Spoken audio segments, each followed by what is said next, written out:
I had this opportunity to see how Hindu people experience and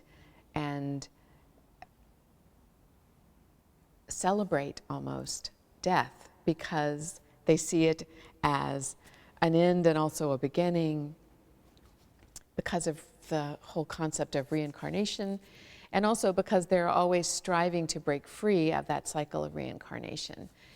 And it was striking to me to be in a city on the Ganges where so many people they go to die. It's good to be close to the Ganges at the time of death, and so I was seeing bodies burning along the shore. And so typically what you do in Varanasi is you go out onto a boat, as I did the night that I arrived, and you go along the shoreline, and you can just see all of these, they're called ghats, G-H-A-T, and with these pyres burning, and sort of the ceremonies happening at that time.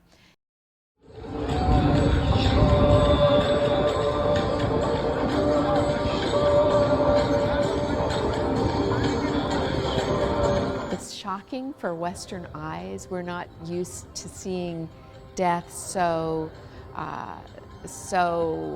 right in front of us. Also seeing stretchers with dead bodies sort of, being carried through the winding streets down to the riverbank.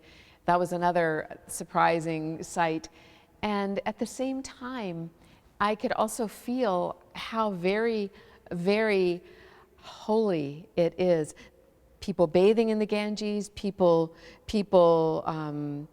being remembered on the banks of the Ganges in these funeral rites, and incredibly, that day that I arrived in Varanasi was also the day that I got the news that my own mother had passed away.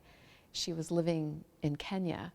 And so to be alone away from home with that news in a city which is all about processing death was an incredible experience.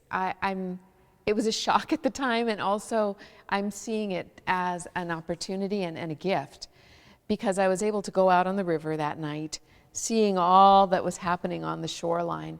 And I was just alone in a boat with a boatman, and another boat sidled up to ours, and the man in the other boat was selling these offerings that you put into the river. It's just a plate covered in rose petals with a tea light at the center, a candle. And so I got one and set it adrift in the Ganges, and that felt to me like such an amazing opportunity to have my own sort of momentary ceremony to say goodbye to my mother in this very unfamiliar place. I felt like I was also in the perfect place. And I think that's something that happens to us when we travel. If we're open to the experience, the surprises have such power. I certainly didn't see any of that coming, but I'm grateful for it.